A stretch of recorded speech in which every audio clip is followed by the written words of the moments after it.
ስለሚከወኑ ችግሮች ምክንያት ግን ስለ ኃጢአትና ስለ ኃጢአተኞች እኮ አይደለም ያወራሁት። ሲጀመር ኢየሱስ የሚባለው ራሱ ውሸት ነው ለኔ። በቃ አየሁት እናንተ ጋር ያለውን ኢየሱስ ይኸው ከሕፃንነት ጀምሬ አየሁት። በቃ ውሸት ነው ለኔ እናንተ ጋር የሚነገረው ኢየሱስ ራሱ።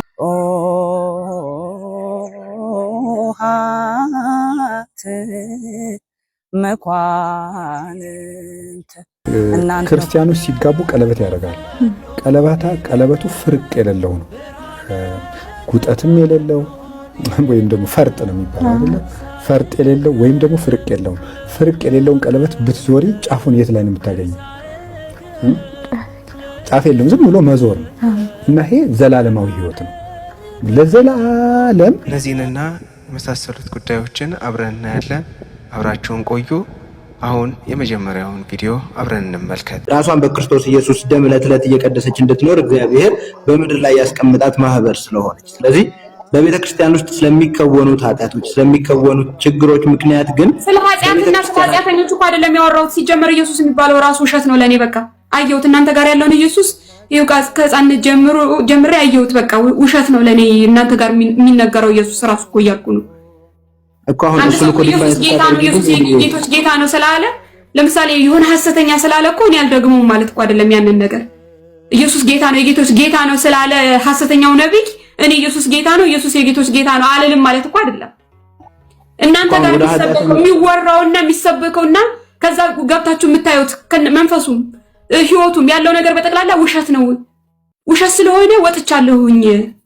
ስለዚህ እዚህ ያለውን ትምህርት በትንሹ በጻነት የማስታውሰው ነገር አለ። ቀጣይ ያለውን ትምህርት ደግሞ መከታተል ይጀምራለሁ። ስለዚህ አሁን የምታወሩ ስለኔ ከሆነ እኔ ጠቅልዬ ጨርሻለሁ። ከዚህ በኋላ ሐሰተኛ ነብያት ምን አደረጉ፣ ምን ሆኑ፣ ምን ተበጠበጠ፣ እናንተ ጋር ምን ተፈጠረ ምንም አያገባኝም። ምንም ስሜትም አይሰማኝም ከዚህ በኋላ ማለት ነው። እስካሁን ድረስ የሚሰማኝ የነበረው ያለው ቤት ነው ስለማሰብ ኃጢአትን ለምን አነሳው መሰለሽ? እኔ አሁንም እንደምታወሪው እኮ ኢየሱስ ክርስቶስ ትሉንና ከዛ ያስተማራችሁልን ያንን ትምህርት አትኖሩትም ነው። ሜንሊ ኤክስፒሪየንሻሊ ወይም ደግሞ ፕራክቲካሊ ይሄን ነገር ተግባራዊ ያላደረጋችሁትም ነው ፋይናል ሪዝን። ምክንያቱም እናንተ ቤት ክርስቶስ ኢየሱስ የለም ነው። ያስተማርነውን ኢየሱስ ክርስቶስን አልኖርነውም። እሺ ዳት ኢዝ ፕራክቲካል ኬዝ። ያስተማርነው ኢየሱስ ክርስቶስስ ደግሞ ትክክል ነው ወይ? ያስተማርነው ኢየሱስ ክርስቶስ ትክክል ሆኖ ያስተማርነውን ክርስቶስን ካልኖርነው ደግሞ እንደ ቤተክርስቲያን አሁንም እየተዋጋን ባለንበት መንገድ ቤተክርስቲያንን ለማንጻት እየታገልን ባለንበት መንገድ ሁላችንም ይህንን ሂደት እንቀጥላለን እንጂ በቤተክርስቲያናችን እውነት እየተሰበከ እውነት አልተኖረም ብለን እውነት በማይሰበክበትና እውነት በማይኖርበት ቦታ ላይ አንሄድም። ስብከቱን አንድ ጊዜ ልዬ ኢየሱስ ላይ ነው ጥያቄው አይደል? ኦልሞስት እኔ ኢየሱስ ላይ ከሆነ ጥያቄ ያንተ ኢየሱስ ልክ አይደለም። ትክክለኛው ኢየሱስ ከልጅነቴ ጀምሮ ያኔ በ11 ዓመቷ ነው ጴንጤ የሆነችው እቺ ልጅ። ቀላል ሰው አይደለችም። ቢያንስ የእድሜዋን ግማሽ ጴንጤ ነበረች ማለት ነው፣ ቢያንስ ብናሳነስ። ስለዚህ ቢያንስ በ11 ዓመቷ ብትመጣ እንኳን አሳነስ ነው ቢባል 11 ዓመት ሙሉ ጴንጤ ነበረች ቶሌለው። ስለዚህ ኢየሱስ ላይ ልክ አይደለም፣ እናንተ ጋር ያለው ኢየሱስ ልክ አይደለም። አሁን እኔ በቃ እግዚአብሔር ይመስገን እጄን አንስቼ ተቀበል የተባልኩትን እጄን አንስቼ ትቼዋለሁ። በልጅነቴ ትንሽ ስታስተምረኝ የነበረችውን ኦርቶዶክስ ጭላንጭል ትምህርቷን ቀስቤ ተረድቼ ወደ ኦርቶዶክስ ልመለስ ነው በቃ ሐሳብ። አሁን ኦልሞስት ጴንጤ አይደለችም፣ በቃ አይደለችም። አሁን ይኸውልህ ቆይ አይደለም ለምን መሰለህ ከኔ በተሻለ ያሬድም ቁጭ አድርጎ አሁን ዲያቆንም ስለመጣ ሼርም ያደረኩለት ምክንያት ስላለኝ ዲያቆን እንኳን ደህና መጣ። እሺ እግዚአብሔር ይመስገን። ሰላም ይሁን ለሁላችሁ። ተኔዋ እንዴት ናችሁ? አለሁልህ መምህር። እቺ ልጅ እኔ ድሮ ጴንጤ ያለው እሷና እኔ ጠላታሞች ነበርን ዲያቆን። ለምን ቢባል እሷ የሐሰተኛ ነቢያቶች ተቃዋሚ ናት፣ ወይም ደግሞ ነብይ የሚሉት ላይ ተቃዋሚ ናት። እኔ ደግሞ ያኔ ስለምታቅ ጴንጤ ቤት በነበርኩ ሰዓት ላይ የዩ ጩፋ ቀንደኛ ደጋፊ ነኝ እና ዮናታን አክሊሉን፣ እዩ ጩፋን፣ ሌሎቹንም ደግፍ ሰው ነበርኩ። አሁን እኔ ኦርቶዶክስ ከሆንኩኝ በኋላ እሷ ደግሞ ሐሰተኞችን ስትቃወም የምትውል ልጅ ናት። ከአቅም በላይ የሆኑ አእምሮ የሚያሳብዱ ነገሮች አሏት መረጃዎች። ይሄን ተረድታ በቃ እኔ ከዚህ በኋላ ጴንጤ አይደለሁም ማለት ይሄ ጴንጤ አይደለሁም ለምትለው ሐሳብ ነው አሁን ወደ ኦርቶዶክስ ነኝ ከዚህ በኋላ እንደውም ኦርቶዶክስ ነኝ ነው። ግን ኦርቶዶክስ ለመሆን ምን ያለው እሱም በውስጥ እናወራለን፣ ታወራታለህ። አንተም እዚህ ሐሳብ ላይ ነው እውነተኛ ብርሃንን የተወሰነ አስተናግደውና ከሷ ጋር ትቀጥላለህ ያሬዲ። እሺ እኔ እንደዚህ አይነት እንትን ላድርግ። አንድ መዝሙር ይቅርታ በጣም አንቺ ጋር ያሉ መረጃዎችን እኔም ጋር ባሉ ትላልቅ ጠበቃዎች አማካኝነት መሄድ የምንችልባቸውን ጥጎች ሁሉ ሄደን ለሰዎቹ መድረስ ያለብንን ነገሮች እኔ ምን አገባኝ? ከዚህ በኋላ እውነተኛ ብርሃን አያገባኝም እኮ ጨረስኩ። እስከዛሬ ጠይቀኝ ታውቃለህ? እስከዛሬ ብቻዬን ስሰደብ እስከዛሬ ያን ሁሉ ማስፈራሪያ የገጀራ ይዘው ያን ሁሉ ነገር ሲያደርጉኝ እህቴ ምን እየሆንሽ ነው እንዴት ነሽ ብለህ ጠይቀኝ ታውቃለህ? መረጃዎችን አብረን ሄድ እናድርግና ወደ ፍርድ ቤት መሄድ ያለበትን አብረን እንቁም ብለህ ታውቃለህ? እንደ እውነተኛ ብርሃን ዛሬ ነው እንዴት አየህ? ያን ሁሉ ሲደርስ ያንተ ነበርክ አጠገቤ? ዛሬ ምን ታይቶ አያገባኝም። ከዚህ በኋላ እናንተ ቤት ወንጀሉ ራሱ ስለተደፈረውም እኮ አያገባኝም። ከዛሬ በፊት ጠይቀኝ ቢሆን ኖሮ ሙሉን ነገር ሰጥ ነበር። እኔ ጋርም ያሉትን መረጃዎች ከዚህ በኋላ ስጪ ብትለኝ አልሰጥም። አያገባኝም። ወጣው ጨረስኩ። ከእናንተ ጋር እኮ ነው እውነተኛ ብርሃን ጨረስኩ። ጠቅልዬ ወጣው። ከማያገባኝ ቤት ሰው ቤት ገብቼ አሁን ለምሳሌ ጎረቤት ቤት ገብቼ ካላጸዳሁላችሁ ላለሁ እንዴ ምን አገባኝ? ቤት ውስጥ ስለነበርኩ ቆሻሻው ስለሚሸት የቤቱ ቆሻሻ አብሮ እየሸተተኝ ስለሆነ ነው መጥረጊያ ይዤ የተነሳሁት። ስለዚህ አሁን ደግሞ ቤቱን ጥዬ ስለወጣው የጎረቤት ቤት ሄጄ ካላጸዳሁ አልልም። ወጥቻለሁ፣ ጨርሻለሁ። አያገባኝም። ስለዚህ መረጃም ብትለኝ ምንም ብትለኝ ከዚህ በኋላ ምንም ያገባኝ ነገር የለም። እስከዛሬ ጠይቀኝ አታውቅም። የሚያደርጉት ቀለበት አለ። የሚያደርጉት ቀለበት ሰዎች እንግዲህ ብዙ ነገር ይላሉ። እሱን እኔ ያልተማርኩበት ሙያ ስለሆነ ብዙ አልልም። ግን ለምሳሌ አሁን እቺኛይቱ እቺ ጣት በትክክል ከልብ ጋር ግንኙነት አላት ምናምን ብለው የሚሉ ሰዎች አሉ። እኔ በዚህ ጉዳይ በሳይንስ እውቀት ስለሌለኝ አልነካውም። እሱን ክርስቲያኖች ሲጋቡ ቀለበት ያደርጋሉ። ቀለበቱ ፍርቅ የሌለው ነው፣ ጉጠትም የሌለው ወይም ደግሞ ፈርጥ ነው የሚባለው አይደል? ፈርጥ የሌለው ወይም ደግሞ ፍርቅ የሌለው። ፍርቅ የሌለውን ቀለበት ብትዞሪ ጫፉን የት ላይ ነው የምታገኘው? ጫፍ የለውም፣ ዝም ብሎ መዞር ነው። እና ይሄ ዘላለማዊ ሕይወት ነው። ለዘላለም በመንግስተ ሰማያት አብረን እንኖራለን የሚል ፍቺ ይዘው ነው እስከ ወዲያኛው ዓለም ይሄ ዓለም አልፎ በሚመጣውም አልፎ የምንጸድቅበት ትዳር ነው ለማለት ነው። ያችን ቀለበት ክብ ቀለበት የሚያደርጓትና መፍታት ሌላ ሰው መጨመር የማይቻልበት ምክንያት ዘላለማዊ ሕይወት ነው። ፍርቅም የለችው እና ፍርቅ ስለሌለው መፋታትም አይቻልም። ለምን? ዘላለማዊ ጥምረት ስለሆነ፣ ዘላለማዊ ውህደት ስለሆነ እና ይሄ ምንድን ነው? ዘላለማዊ ሕይወት ውክልና የምትሆን ቀለበት የሚያደርጉት ለምንድን ነው?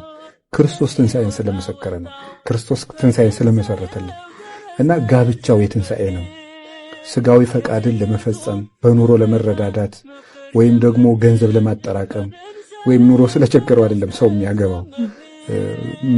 ሰው ግን ይህን ይረዳል አይረዳም ሌላ ነገሩ ነው። መሰረታዊ ነገር ግን ትዳር ራሱ የድህነት ሰንሰለት ነው እና ያንን ያደረገው ማን ነው? መድኃኔዓለም። ልክ በዕለተ ዓርብ ምን አደረገ? ከጎኑ ደም ፈሰሰ። ከጎኑ በፈሰሰው ደም ቤተክርስቲያንን የመሰረታት። የአዳም ሚስት ከየት ነው የተገኘችው? ከጎኑ ነው። ክርስቶስ ደግሞ ምንድን ነው? ዳግማዊ አዳም ነው። የአዳም ሚስት ከጎኑ የተገኘችበት ምክንያት የክርስቶስ ሙሽራ ደግሞ ከጎኑ በፈሰሰ ደም ስለተገኘች። ስለዚህ ያቺ ሙሽራ ቤተክርስቲያን የሰውም የሚስቱ አምሳል ስለሆነች ያንን መስርቶ በትንሣኤውም ደግሞ ይህንን አከብሮልናል። ያለ ትንሣኤ የሚፈጸም ነገር የለም። ቤተክርስቲያን ለምሳሌ ስንጠመቅ ክርስትና ስንነሳ ራሱ ትንሣኤውን የሚቀበል ወተቀበርነ ምስሌሁ በጥምቀት ይላል ቅዱስ ጳውሎስ ሮሜ 6 ላይ ሲናገር፣ በጥምቀት ከሱ ጋር ተቀብረናል። አብረነው ከተቀበርን ደግሞ አብረነው እንነሳለን ይላል። ቄሱ አሁን ሲያጠምቅ ወራጅ ውሃ ቢኖር ወራጅ ውሃ የሚፈቀደው ከሌለ ደግሞ ማጥመቂያ የውሃ ጉድጓድ ወይም ደግሞ ገንዳ ቤተክርስቲያን ትሰራ ትችላለች። ካልሆነ ደግሞ ልጁን ሊያሰጥም የሚችል ገንዳ ሊሆን ይችላል፣ ገበታም ሊሆን ይችላል። እዛ ቄሱ 3 ጊዜ ብቅ ጥልቅ ያደርገዋል ሕፃኑ። ያን የሚያደርግበት ምክንያት ምንድን ነው? ወደ ታች ሲያሰጥመው መቀበሩን ጌታ ሲያወጣው ደግሞ መነሳቱን የሚያመለክት ነው እና ስንጠመቅ ክርስትና ስንነሳ ራሱ ትንሣኤያችን እየመሰከርን ነው። ጾም ራሱ የምናበዛው ለምን ይመስልሻል? አሁን ከኛ ቤተክርስቲያን ከ260 ቀናት በላይ ጾም ነው ኦርቶዶክስ ቤተክርስቲያን ውስጥ። ለምንድን ነው? የማይበላበት ህይወት የት ነው? ሰማይ ውስጥ ነው እና ለዛኛው ዓለም ነው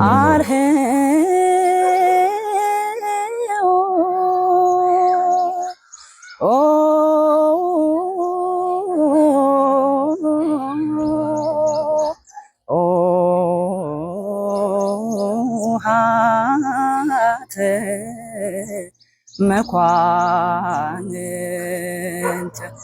አርኅዉዓት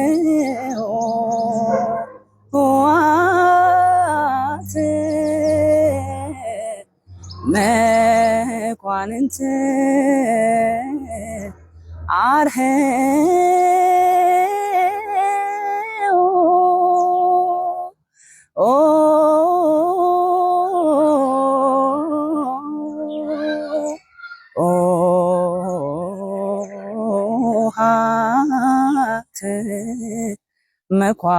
መኳንንት እናንት መኳንንቶች ደጆቻችሁን ክፈቱ፣ የክብር ንጉሥ ይግባ።